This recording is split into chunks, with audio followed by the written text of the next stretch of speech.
నమస్కారం ETV news కి స్వాగతం ఈనాటి ముఖ్యాంశాలు నవ్యాంధ్ర అభివృద్ధిలో మరో ముందడుగు గన్నవరం విమానాశ్రయానికి అంతర్జాతీయ హోదా కల్పిస్తూ కేంద్ర మంత్రివర్గం నిర్ణయం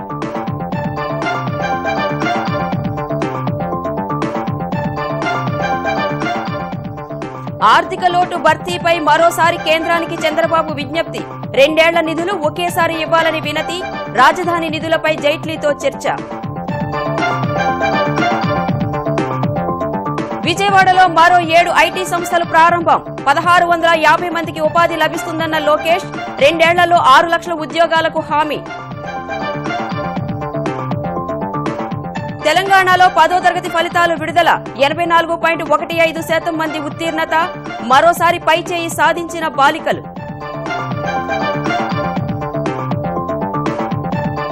తెలంగాణలో 8792 ఉపాధ్యాయ ఉద్యోగాల భర్తీకి 15 రోజుల్లో నోటిఫికేషన్ టీఎస్పీఎస్సీ ద్వారానే నియామకాలు జరుగుతాయన్న కడియం తెలుగు రాష్ట్రాల్లో మిర్చి రైతుల కష్టాలపై స్పందించిన కేంద్రం క్వింటాకు 5,000 చెల్లించి కొనుగోలు ఖర్చులకు అదనపు చెల్లింపు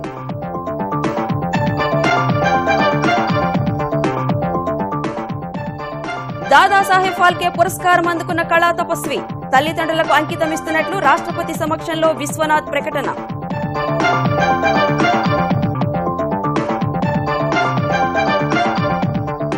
చార్ధామ్ యాత్రకు తెరుచుకున్న కేదార్నాథ్ ఆలయం తొలి పూజ చేసిన ప్రధాని హరిద్వార్లో పతంజలి పరిశోధనా కేంద్రం ప్రారంభం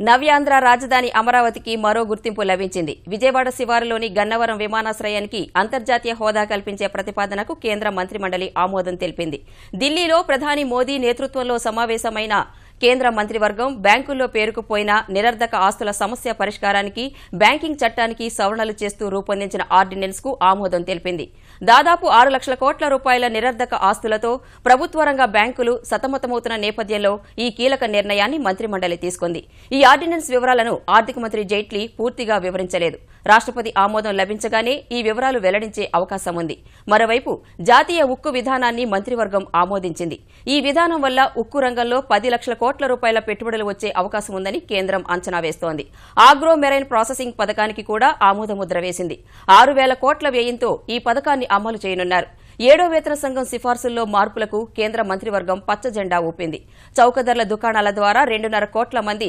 అంత్యోదయ అన్న యోజన లబ్దిదారులకు కిలో చక్కెర రాయితీపై సరఫరా చేసేందుకు రాష్ట్రాలకు కేంద్ర మంత్రిమండలి అనుమతించింది విభజన చట్టంలోని పెండింగ్ హామీలను వెంటనే అమలు చేసేందుకు చర్యలు చేపట్టాలని ముఖ్యమంత్రి చంద్రబాబు కేంద్ర ప్రభుత్వాన్ని కోరారు అర్ధరాత్రి అమెరికా పర్యటనకు వెళ్లేందుకు ఢిల్లీ వెళ్లిన ఆయన కేంద్ర మంత్రులను కలిసి ఆంధ్రప్రదేశ్ కు సంబంధించిన అంశాలపై చర్చించారు కేంద్ర ఆర్థిక మంత్రి అరుణ్ జైట్లీతో సమావేశమైన ఆయన ఆర్థిక లోటుకు సంబంధించి 2 ఏళ్ల నిధులు ఒకేసారి ఇవ్వాలని విజ్ఞప్తి చేశారు అలాగే రాజధాని నిర్మాణ పనులు ప్రారంభమైనందున ప్రభుత్వ భవనాల నిర్మాణానికి నిధులు ఇవ్వాలని కోరారు కేంద్ర గ్రామీణ అభివృద్ది శాఖ మంత్రి నరేంద్ర సింగ్ తోమర్తో సమావేశమైన ఆయన ఉపాధి హామీ పథకానికి సంబంధించిన మెటీరియల్ కాంపోనెంట్ నిధులు వెంటనే విడుదల చేయాలని కోరారు అలాగే సెట్ డేటాలో పొరపాట్లు సవరించాలని విజ్ఞప్తి చేశారు నీతి ఆయోగ్ ఉపాధ్యక్షుడు అరవింద్ పనగారియాతో సమావేశమైన చంద్రబాబు చెత్తను కంపోస్టుగా మార్చేందుకు ఏర్పాటు చేసిన 700 యూనిట్లకు ప్రోత్సాహకాలు ఇవ్వాలని కోరారు ఎన్విరాన్మెంట్ మినిస్టర్ కలిసాం రాజధానికి మనకు ల్యాండ్ ఇవ్వాల్సిన అవసరం ఉంది ఉన్నప్పుడు చాలా ప్రాసెస్ అయి ఒక స్టేజ్కి వచ్చింది మళ్లీ కొన్ని కొరీస్ చేస్తే ఆ సమాచారం పంపించాం దాన్ని కూడా తొందరగా పూర్తి చేయమని చెప్పి వాడిని కలిసాం శాండిల్ వుడ్ పెద్ద స్మగ్లింగ్ తయారైపోయింది మనం సీజ్ చేసిన గూడ్స్ ని అమ్ముకోవడానికి ఒకటి రెండోది ఒక రెగ్యులర్ గా హార్వెస్టింగ్ ప్లాన్ ప్రతి సంవత్సరం ఇన్ని చెట్లు మనం కొట్టి దాన్ని అమ్మితే ఈ యొక్క స్మగ్లింగ్ తగ్గిపోతుంది రెండోది మళ్లీ మనం డెవలప్ చేసుకుంటూ పోతే ఇది ఒక పెద్ద అసెట్ కింద తయారవుతుంది దానికి కూడా పర్మిషన్ ఇవ్వం ఆ 2 వర్కౌట్ చేస్తాను హామీ ఇచ్చారు అమెరికా పర్యటనలో Chandrababu Washington DC, San Francisco, California, New York, Chicago వంటి నగరాల్లో పర్యటించి ఆంధ్రప్రదేశ్కు పెట్టుబడి అవకాశాలను వినియోగించుకోవాలని అక్కడి దిగ్గజ పారిశ్రామిక సంస్థలను ఆహ్వానించనున్నారు. భారత కాలమానం ప్రకారం రేపు రాత్రి 7:30కు శాన్ ఫ్రాన్సిస్కో చేరుకోనున్న Chandrababu US India business council annual west coast summit 2017లో ట్రాన్స్ఫార్మేటివ్ సీఎం అవార్డు అందుకుంటారు. కాలిఫోర్నియా, అయోవా, ఇల్లినాయస్ రాష్ట్రాలతో స్నేహపూర్వక రాష్ట్ర సంబంధాలపై అవగాహన ఒప్పందాలు చేసుకునే కార్యక్రమంలో పాల్గొంటారు. ఈ ఒప్పందాల వల్ల ఆంధ్రప్రదేశ్లో ఫిన్టెక్, టెక్నాలజీ, వ్యవసాయ రంగాల్లో ఆయా రాష్ట్రాల్లోని సాంకేతిక పరిజ్ఞానాన్ని ఉపయోగించుకునే అవకాశం ఏపీకి దక్కుతుంది. ఈ పర్యటనలో Chandrababu Apple, Tesla, Cisco, Oracle వంటి దిగ్గజ సంస్థలను సందర్శించడం సహా ఫ్లెక్స్ ట్రాన్సిక్ సీఈఓ మెక్మైక్ నమరా, ఒరాకిల్ గ్లోబల్ సీఈఓ సఫ్రాక్ టాజ్, Cisco CEO John Chambers, Google CEO Sundar Pichai, Apple CEO Tim Cook సహా మరికొన్ని దిగ్గజ సంస్థలకు చెందిన ప్రతినిధులతో చర్చలు జరుపుతారు. పలు నగరాల్లో ప్రవాసాంధ్రులను కలవనున్న చంద్రబాబు మాతృదేశం రుణం తీర్చుకోవాలనే నినాదంతో ఏపీలో పెట్టుబడులు పెట్టాలని ఆహ్వానిస్తారు.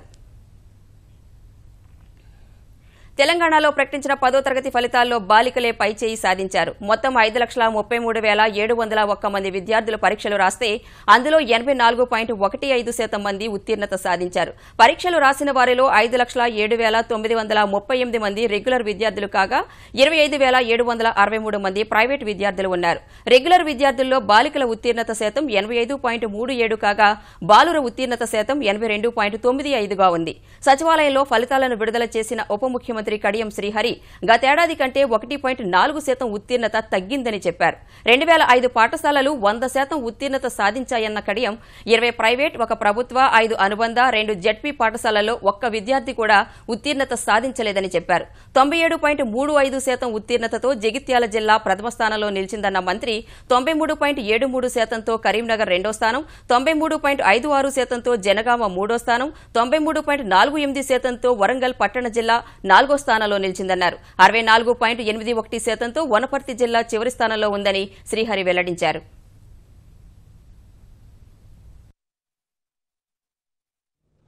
గత సంవత్సరంతో పోల్చుకున్నప్పుడు ఈ ఫలితాలలో 1.4% తగ్గింది. ఈ సంవత్సరము పరీక్షలు పకడ్బందీగా నిర్వహించాం. ఎక్కడ కూడా కాపీయింగ్ కు అవకాశం లేకుండా చర్యలు తీసుకున్నాం. సిట్టింగ్ స్క్వాడ్స్ ఏర్పాటు చేశాం. ప్రమాణాలను పాటించాలని చేసిన ప్రయత్నంలో జస్ట్ 1.4% తగ్గింది. అదర్వైజ్ రిజల్ట్స్ ఈ సంవత్సరం కూడా చాలా బాగా వచ్చాయి. 15 రోజుల్లో ఉపాధ్యాయ పోస్టుల భర్తీకి నోటిఫికేషన్ ఇస్తామని తెలంగాణ ఉప ముఖ్యమంత్రి కడియం శ్రీహరి తెలిపారు. 8,792 ఉపాధ్యాయ ఉద్యోగాల భర్తీకి ప్రకటన ఉంటుందన్న కడియం టీఎస్పీఎస్సీ ద్వారానే నియామకాలు జరుగుతాయని స్పష్టం చేశారు. గురుకుల వ్యాయామ ఉపాధ్యాయుల భర్తీకి క్రీడల ధ్రువపత్రం నిబంధన తొలగించామన్న మంత్రి ఇప్పట్లో ఉపాధ్యాయ బదిలీలు ఉండకపోవచ్చని వెల్లడించారు. ఒక 15 రోజులలోపే 8,792 ఉపాధ్యాయ పోస్టుల భర్తీకి notification Telangana state public service commission ద్వారా ఇవ్వబోతున్నాం. ఇదంతా ప్రాసెస్ కంప్లీట్ అయ్యి వచ్చే వరకు ఒక 6 మాసాల సమయం పడుతుందని అనుకుంటున్నాం. రీఓపెనింగ్ డే నుంచే విద్యా వాలంటీర్స్ ను కూడా స్కూళ్లలో పొజిషన్ చేయాలనుకుంటున్నాం. టెట్ క్వాలిఫై అయిన వాళ్ళు దాదాపు 3 లక్షల మంది ఉన్నారు తెలంగాణలో. ఇప్పటికిప్పుడు టెట్ అవసరం లేదు. ప్రెసిడెన్షియల్ ఆర్డర్ ఫోర్స్ లో ఉంది కాబట్టి పాత జిల్లాల ప్రాతిపదికపైననే రిక్రూట్మెంట్ జరుగుతుంది.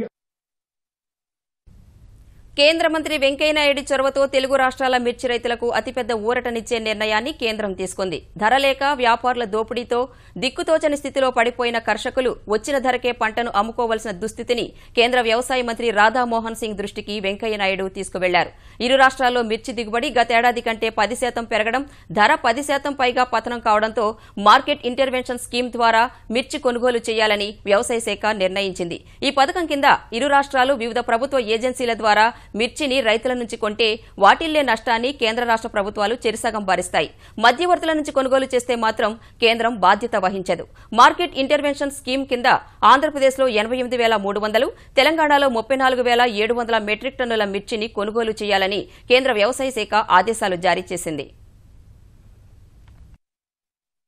ఆంధ్రప్రదేశ్, తెలంగాణలో మార్కెట్ ఇంటర్వెన్షన్ స్కీమ్ కింద మిర్చి రైతులకు సహకరించాలని కేంద్ర ప్రభుత్వం నిర్ణయించింది.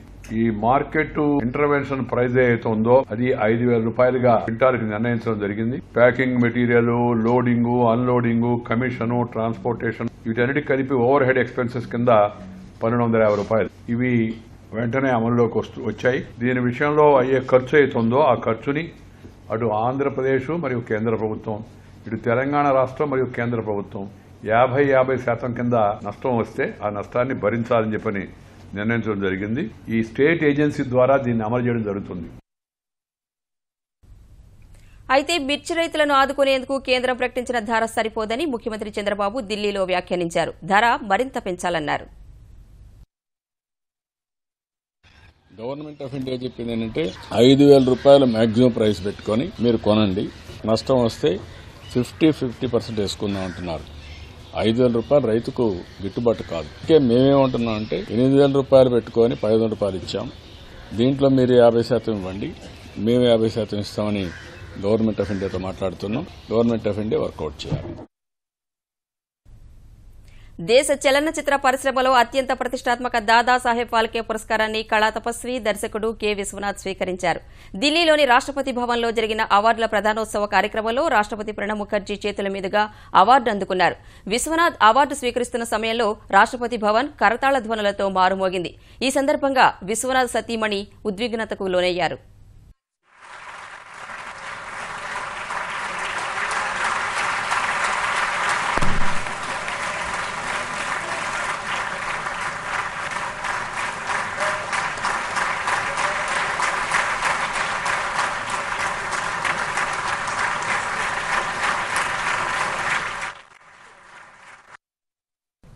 ఎందరో మహానుభావులు అందరికీ వందనాలు. Prestigious and coveted Dadasaheb Phalke award I offer my pranams to my parents who are there and to Almighty who is everywhere, to His Excellency the President, Honorable Minister and all the jury members who are right here, and to all of you, to all my fans everywhere in India. Sarve Janas Sukhino Bhavantu. అంతకుముందు Hindi cinema రుస్తుంలో అద్భుత నటనకు బాలీవుడ్ నటుడు అక్షయ్ కుమార్ ఉత్తమ నటుడి పురస్కారాన్ని అందుకున్నారు. మలయాళం చిత్రం మిన్నా మినుగులో నటనకు CM Surabhi ఉత్తమ నటి పురస్కారాన్ని స్వీకరించారు. జాతీయ ఉత్తమ చిత్రంగా నిలిచిన మరాఠీ చిత్రం కసౌ నిర్మాతను రాష్ట్రపతి స్వర్ణ కమలంతో సత్కరించారు.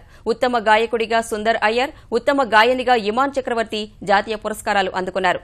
అటు వేర్వేరు భాషల్లో ఉత్తమ చిత్రాలకు కూడా రాష్ట్రపతి అవార్డులు ప్రదానం చేయగా తెలుగులో ఉత్తమ చిత్రంగా ఎంపికైన పెళ్లి చూపులు నిర్మాతలు రాజ్ కందుకూరి, రంగినేని యాష్, దర్శకుడు దాస్యం తరుణ్ భాస్కర్ పురస్కారాలు అందుకున్నారు. తెలుగులో అత్యంత ప్రజాదరణ పొందిన చిత్రంగా ఎంపికైన శతమానం భవతి నిర్మాత దిల్ రాజు, దర్శకుడు సతీష్ వేగినేష్ అవార్డు అందుకున్నారు. ఎన్టీఆర్ హీరోగా వచ్చిన జనతా గ్యారేజ్ సినిమాలో నృత్యాలకు రాజు సుందరం ఉత్తమ కొరియోగ్రాఫర్ గా జాతీయ అవార్డు అందుకుంటే అదే సినిమాలో నటనకు మోహన్ లాల్ స్పెషల్ జ్యూరీ పురస్కారాన్ని అందుకున్నారు.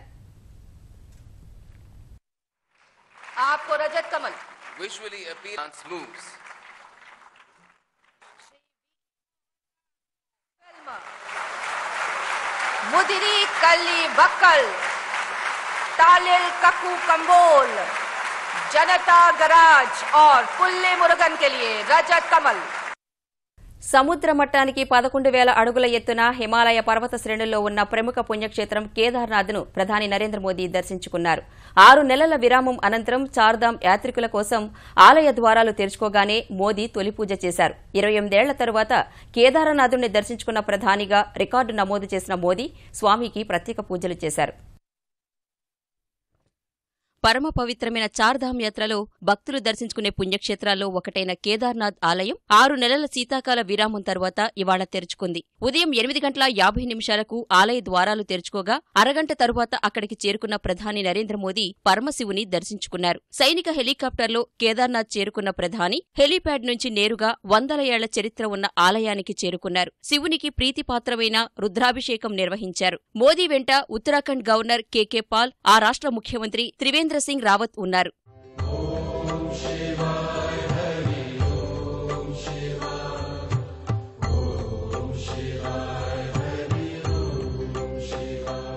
ప్రధాన ఆలయంలో 20 నిమిషాలు గడిపిన మోదీ ఆలయం బయట నంది విగ్రహం చుట్టూ ప్రదక్షిణలు చేశారు. అనంతరం అక్కడ వేచి ఉన్న ప్రజలకు అభివాదం చేశారు. పూజారులు మోదీకి రుద్రాక్ష, సాలువా, చెక్కతో చేసిన కేదార్నాథ్ ఆలయ నమూనా బహూకరించారు. 2013లో కేదార్నాథ్లో ప్రకృతి విపత్తు సంభవించినప్పుడు పర్వత శ్రేణుల నుంచి జారిపడి ఆలయం వెనక్కి చేరిన భీమశిలను మోదీ సందర్శించారు. భీమశిలే నాటి మహా విపత్తు నుంచి ఆలయాన్ని రక్షించిందని భావిస్తున్నారు. ఆధునిక పద్ధతుల్లో ప్యాకింగ్ చేస్తే ఆయుర్వేద ఔషధాలను సైతం ప్రపంచం అత్యంత సంతోషంగా విస్తృత స్థాయిలో స్వీకరిస్తుందని ప్రధాని నరేంద్ర మోదీ అభిప్రాయపడ్డారు.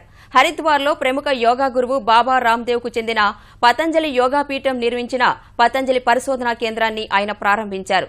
ఔషధ పరీక్షలు, ఆధునిక ప్యాకింగ్ వ్యవస్థ ఈ నూతన కేంద్రంలో ఏర్పాటు చేశారు. ఆయుర్వేదాన్ని ప్రపంచం విస్తృతంగా స్వీకరించేలా చేయడంలో రామ్దేవ్ ఏర్పాటు చేసిన పరిశోధనా కేంద్రం దోహదం చేస్తుందని ప్రధాని అభిప్రాయపడ్డారు. స్వతంత్రానికి పూర్వం, తరువాత దేశీయ సంప్రదాయ ఔషధ, చికిత్సా వ్యవస్థల ప్రోత్సాహకానికి పెద్దగా చర్యలు తీసుకోలేదని మోదీ వ్యాఖ్యానించారు. ఈ సందర్భంగా రామ్దేవ్ మిత్రుడు బాలకృష్ణ రచించిన వరల్డ్ హెర్బల్ ఎన్సైక్లోపీడియాను ప్రధాని ఆవిష్కరించారు. कि भारत दुनिया में इस ऊंचाई पर कैसे था, वो इसलिए था कि हजारों वर्ष पूर्व हमारे पूर्वजों ने लगातार इनोवेशन में अपनी जिंदगी खपाई थी. बाबा रामदेव जी ने जो अभियान चलाया, आंदोलन चलाया, उसमें आयुर्वेद का महिमा मंडन वहां अपने आप को सीमित नहीं रखा. दुनिया जो भाषा में समझती है, रिसर्च के जिन आधारों पर समझती है, बाबा रामदेव ने बीड़ा उठाया है, उसी भाषा में भारत के आयुर्वेद को वो लेकर के आएंगे और दुनिया को प्रेरित करेंगे. ఆంధ్రప్రదేశ్ యువతకు వచ్చే 2 ఏళ్లలో 6 లక్షల ఉద్యోగాల కల్పనే తమ ప్రభుత్వ లక్ష్యమని ఆంధ్రప్రదేశ్ ఐటీ శాఖ మంత్రి నారా లోకేష్ స్పష్టం చేశారు. విజయవాడ శివారు గన్నవరంలోని మేధా టవర్స్ లో ఇవాళ 7 ఐటీ సంస్థలను లోకేష్ ప్రారంభించారు. ఒక్కో ఐటీ సంస్థను ప్రారంభించిన మంత్రి కొద్దిసేపు వాటి ప్రతినిధులతో మాట్లాడారు. ఆంధ్రప్రదేశ్ ఐటీ చరిత్రలో నేడు కీలకమైన రోజని అభివర్ణించిన లోకేష్ ఇవాళ ప్రారంభించిన 7 కంపెనీల్లో 1650 మందికి ఉద్యోగాలు లభించనున్నట్లు తెలిపారు. ఐటీ కంపెనీల ఏర్పాటులో కీలక పాత్ర పోషించిన ఏపీ ఎన్ఆర్టీ ప్రతినిధుల్ని ఆయన అభినందించారు. చాలా chip designing, specialised technology companies వాళ్ళందరూ కూడా అమరావతికి వస్తున్నారు. పై డేటా సెంటర్ అని 2 నెలల్లో ప్రారంభించడం జరుగుతుంది. రాబోయే 2 సంవత్సరాల్లో 1 లక్ష ఐటీ ఉద్యోగాలు ఇస్తున్నాము. అదే విధంగా 5 లక్షల మ్యానుఫ్యాక్చరింగ్ ఉద్యోగాలు కూడా ఇస్తామని ఈ సందర్భంగా మీకు తెలుపుతూ, అన్ని రంగాల్లో పెట్టుబడులు ఆంధ్ర రాష్ట్రంకి రావాలి. ఐటీ కంపెనీలు ఆల్రెడీ పెట్టుబడులు పెడతాం ప్రారంభించినాయి. కియా మోటార్స్ ఎంఓ అయిపోయింది, వాళ్ళు కూడా శంకుస్థాపన తొందరలో చేస్తారు. ఫాక్స్కాన్ ఉంది. మిగతా ఎలక్ట్రానిక్ మ్యానుఫ్యాక్చరింగ్ కంపెనీస్ కూడా నేను పర్సనల్ గా కోఆర్డినేట్ చేస్తున్నా.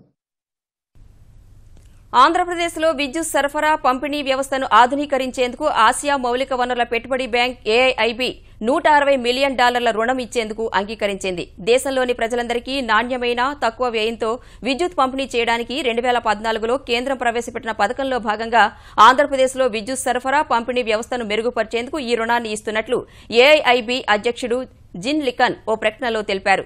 ఏఐబిలో చైనా తర్వాత అత్యధిక వాటాదారు భారత్ కాగా 24 గంటల విద్యుత్ సరఫరా పథకానికి ఎంపికైన ఆంధ్రప్రదేశ్కు తొలిసారి రుణాన్ని మంజూరు చేయడం ఆనందంగా ఉందని జిన్ లికన్ వ్యాఖ్యానించారు. ఏఐబిలో సభ్య దేశాలలో తక్కువ కాలుష్యంతో కూడిన ఇంధన వనరులను అభివృద్ది చేసేందుకు సహకరించాలన్న లక్ష్యానికి అనుగుణంగా ఆంధ్రప్రదేశ్కు $160 మిలియన్ రుణం అందజేయాలని నిర్ణయించినట్టు జిన్ లికన్ వెల్లడించారు. 1 కోటి ఎకరాల మాగాణే లక్ష్యంగా అహర్నిశలు శ్రమిస్తున్నట్లు తెలంగాణ నీటిపారుదల శాఖ మంత్రి హరీష్ రావు పేర్కొన్నారు. సింగూరు జలాలతో సాగు చేసిన రైతుల కళ్లల్లో ఆనందం చూసి జీవితం ధన్యమైందన్నారు. మెదక్, సంగారెడ్డి జిల్లాల్లో సింగూరు కాల్వలు, పంట పొలాలను పరిశీలించిన ఆయన రైతుల సమస్యలు అడిగి తెలుసుకున్నారు. రైతుల కోసం ప్రభుత్వం అమలు చేస్తున్న పథకాలు, క్షేత్రస్థాయిలో అందుతున్న ఫలాలపై ఆరా తీశారు. సింగూరు జలాలతో బీడు భూముల్లో పంటలు సాగు చేసిన రైతులు హర్షం వ్యక్తం చేయగా, రైతు సంక్షేమం కోసం 2 ఏళ్లలో 9 గంటల నాణ్యమైన ఉచిత కరెంట్ కోసం 11,000 కోట్ల రూపాయలు ఖర్చు పెట్టామని హరీష్ రావు గుర్తు చేశారు. స్వాతంత్రం వచ్చిన తర్వాత 1 ఎకరానికి కూడా కాలువ కింద నీళ్లు రాని జిల్లా మెదక్ జిల్లా. కొత్త ఆయకట్టు లేదు గాని 12,000 తగ్గించింది. అందుకే గోదావరి నీళ్లను హైదరాబాద్ కు తీసుకొచ్చి సింగూరు నీళ్లు ఇవాళ ఈ పంట పొలాల్లో బారినాయి. మంజీరా వాగు ఒడ్డుకు గణపురం ఆనకట్ట కింద కలిపి 40,000 ఎకరాలు మెదకు, గణపురం మండలాల్లో బారింది. ఈ మంజీరా నీళ్లతో మెదక్ జిల్లాలో నీళ్లు ఇవ్వడం నిజంగా నా అదృష్టంగా నేను భావిస్తా ఉన్నాను. బుల్లితెర వర్ధమాన నటుడు ప్రదీప్ ఆత్మహత్య చేసుకోవడం సంచలనం కలిగించింది. భార్యాభర్తల మధ్య గొడవలే బలవన్మరణానికి దారితీసి ఉంటాయని భావిస్తున్న పోలీసులు కేసు నమోదు చేసి దర్యాప్తు చేస్తున్నారు. చెన్నైకు చెందిన బుల్లితెర నటుడు ప్రదీప్ కి విజయవాడకు చెందిన టీవీ నటి పావనికి గతేడాది వివాహం జరిగింది. గోల్కొండ సమీపంలోని అల్కాపురి కాలనీ గ్రీన్ హోమ్ అపార్ట్మెంట్లో ప్రదీప్ పావని దంపతులు నివసిస్తున్నారు. గత రాత్రి షూటింగ్ నుంచి వచ్చిన తరువాత బావుమర్ది పుట్టినరోజు వేడుకల్లో పాల్గొన్న ప్రదీప్ అతడితో కలిసి మద్యం సేవించాడు. కాసేపటికే తన గదికి వెళ్లి ఫ్యాన్ కు ఊరేసుకుని ఆత్మహత్య చేసుకున్నాడు. ఇంట్లో వాష్ బేసిన్ అద్దం పగిలి ఉండడం, ప్రదీప్ చేతికి గాయం కనిపిస్తున్నందున దంపతుల మధ్య గొడవ జరిగిందని అనుమానిస్తున్న పోలీసులు ఆ దిశలో దర్యాప్తు చేస్తున్నారు. పావని మాత్రం తమ మధ్య ఎలాంటి గొడవలు లేవని చెబుతోంది. ఉత్తర కొరియాతో ఉద్రిక్తతల నేపథ్యంలో అమెరికా తన ఆయుధ సంపత్తికి మరింత పదును పెడుతోంది. ప్రపంచంలో ఏ మూలనున్న లక్ష్యాలనైనా ఛేదించే ఆధునిక క్షిపణిని తాజాగా కాలిఫోర్నియా నుంచి పరీక్షించింది. మిన్యూట్మన్ 3 పేరుతో రూపొందించిన ఖండాంతర క్షిపణిని వాండర్బెర్గ్ వైమానిక స్థావరం నుంచి ప్రయోగించి 4200 కిలోమీటర్ల ఆవల పసిఫిక్ మహాసముద్రంలోని లక్ష్యాన్ని ఛేదించింది. అణువార్ హెడ్లను మోసుకెళ్లే ఈ క్షిపణిలో ఎలాంటి ఆయుధ వ్యవస్థలను జోడించకుండా పరీక్షించారు. ఈ క్షిపణి సన్నద్దత, ఖచ్చితత్వాన్ని సాధించడం వెనుక 10 నెలల ప్రణాళిక ఉందని అగ్రరాజ్య సైనికాధికారులు వెల్లడించారు. సరిహద్దుల్లో 2 అమర జవాన్ల మృతదేహాలను ఛిద్రం చేసిన ఘటనతో తమకు ఎలాంటి సంబంధం లేదన్న పాక్ వాదనపై కేంద్రం మండిపడింది. ఈ వ్యవహారంపై పాక్ డీజీఎంఓకు భారత సైనిక బలగాల డైరెక్టర్ జనరల్ నిరసన వ్యక్తం చేసినప్పటికీ దాయాది దేశం తనకు సంబంధం లేదనడంపై విదేశాంగ శాఖ తీవ్ర అభ్యంతరం తెలిపింది. ఈ మేరకు భారత్లో పాకిస్తాన్ హైకమిషనర్ అబ్దుల్ బాసిత్ ను తన కార్యాలయానికి పిలిపించుకున్న విదేశాంగ శాఖ కార్యదర్శి ఎస్ జైశంకర్ జవాన్ల మృతదేహాలను ఛిద్రం చేసిన ఘటనపై తీవ్ర ఆగ్రహం వ్యక్తం చేశారు. ఈ ఘటనకు పాల్పడ్డ పాకిస్తాన్ సైనికులపై కఠిన చర్యలు తీసుకోవాలని డిమాండ్ చేశారు. ఘటనా స్థలంలో లభించిన రక్తం నమూనాలు పాక్ సైనికులవేనని అబ్దుల్ బాసిత్ కు విస్పష్టంగా చెప్పినట్టు భేటీ తర్వాత విదేశాంగ శాఖ అధికార ప్రతినిధి గోపాల్ బాగ్లే తెలిపారు. 2 రోజుల క్రితం జమ్మూ కాశ్మీర్ బ్యాంకుకు చెందిన నగదు వాహనంపై దాడి చేసి 5 పోలీసులు 2 బ్యాంకు భద్రతా సిబ్బందిని పొట్టన పెట్టుకున్న తీవ్రవాదులు మరోసారి బ్యాంకులను లక్ష్యం చేసుకున్నారు. ఈసారి పుల్వామాలో వేర్వేరు బ్యాంకు శాఖలపై 2 గంటల వ్యవధిలో దాడులు చేసి 6 లక్షల రూపాయల వరకు ఎత్తుకెళ్లారు. ఈ మధ్యాహ్నం 1:50 పుల్వామా జిల్లా వాహీబాగ్ గ్రామంలో చొరబడిన ఉగ్రవాదులు ఇల్లాకై దెహతి అనే గ్రామీణ బ్యాంకుపై దాడి చేసి 5 లక్షల రూపాయల నగదు ఎత్తుకెళ్లారు. ఈ ఘటన జరిగిన 2 గంటల్లోనే పుల్వామాలోని జమ్మూ కాశ్మీర్ బ్యాంకు శాఖపై దాడి చేసిన తీవ్రవాదులు లక్షల్లో నగదు ఎత్తుకు వెళ్లినట్లు పోలీసులు వెల్లడించారు. ముంబై ఇండోర్ కేంద్రంగా డొల్ల కంపెనీల పేరుతో 25 బ్యాంకులకు 2,600 కోట్ల రూపాయల మేర కుచ్చుటోపీ పెట్టిన ఆర్థిక మోసగాడిని ఎన్ఫోర్స్మెంట్ డైరెక్టరేట్ అరెస్టు చేసింది. Zoom developers private limited company director Vijay M చౌదరిని మనీ లాండరింగ్ చట్టం కింద అరెస్టు చేసింది. పీఎంఎల్ఏ కింద అతడిపై క్రిమినల్ కేసు నమోదు చేసిన ఈడీ ఇప్పటికే కాలిఫోర్నియాలో 1280 ఎకరాలు తాత్కాలికంగా జప్తు చేసింది. Punjab national bank, syndicate bank, Canara bank, United bank, union బ్యాంకులను 966 కోట్ల నష్టం కలిగించారని చౌదరిపై సీబీఐ ఎఫ్ఐఆర్ నమోదు చేయగా మరో 25 బ్యాంకులను 2,650 కోట్లకు మోసం చేసినట్లు తేలింది. కేవలం పేపర్ కాంట్రాక్టులను చూపి బ్యాంకుల నుంచి రుణం తీసుకున్న చౌదరి వాటి చెల్లింపునకు తప్పుడు పత్రాలు, కారణాలు చూపి పొడిగింపు కోరినట్లు ఈడీ తెలిపింది. చౌదరి తన అనుచరులు, బంధువుల పేరుతో దేశంలో 485 కంపెనీలతో పాటు America, UK, Switzerland, Singapore, Germany, UAE, China, జింబాబ్వేలో సంస్థలను స్థాపించినట్లు ఈడీ గుర్తించింది. ఆయా కంపెనీలను మనీ లాండరింగ్ వ్యవహారాల కోసమే సృష్టించినట్లు ఈడీ పేర్కొంది. ప్రస్తుతం 130 కోట్ల రూపాయల విలువైన ఆస్తులను ఈడీ తాత్కాలిక జప్తు చేసింది. ముఖ్యాంశాలు మరోసారి. నవ్యాంధ్ర అభివృద్ధిలో మరో ముందడుగు, గన్నవరం విమానాశ్రయానికి అంతర్జాతీయ హోదా కల్పిస్తూ కేంద్ర మంత్రివర్గం నిర్ణయం.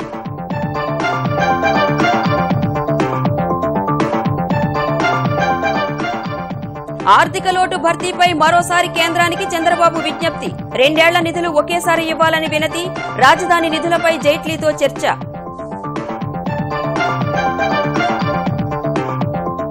విజయవాడలో మరో 7 ఐటీ సంస్థలు ప్రారంభం, 1650 మందికి ఉపాధి లభిస్తుందన్న లోకేష్, 2 ఏళ్లలో 6 లక్షల ఉద్యోగాలకు హామీ. తెలంగాణలో 10వ తరగతి ఫలితాలు విడుదల, 84.15% మంది ఉత్తీర్ణత, మరోసారి పైచేయి సాధించిన బాలికలు.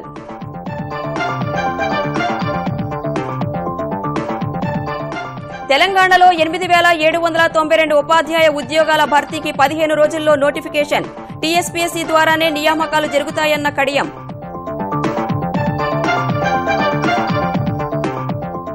తెలుగు రాష్ట్రాల్లో మిర్చి రైతుల కష్టాలపై స్పందించిన కేంద్రం క్వింటాకు 5,000 చెల్లించి కొనుగోలు, ఖర్చులకు అదనపు చెల్లింపు.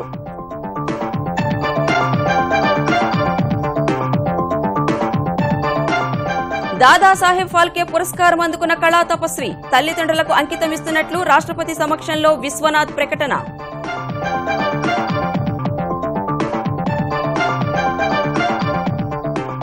చార్ధామ్ యాత్రకు తెరుచుకున్న కేదార్నాథ్ ఆలయం తొలి పూజ చేసిన ప్రధాని.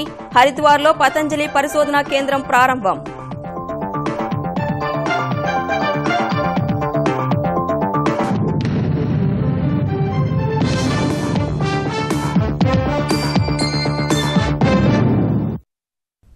ఈటీవీ న్యూస్ సమాప్తం. నమస్కారం.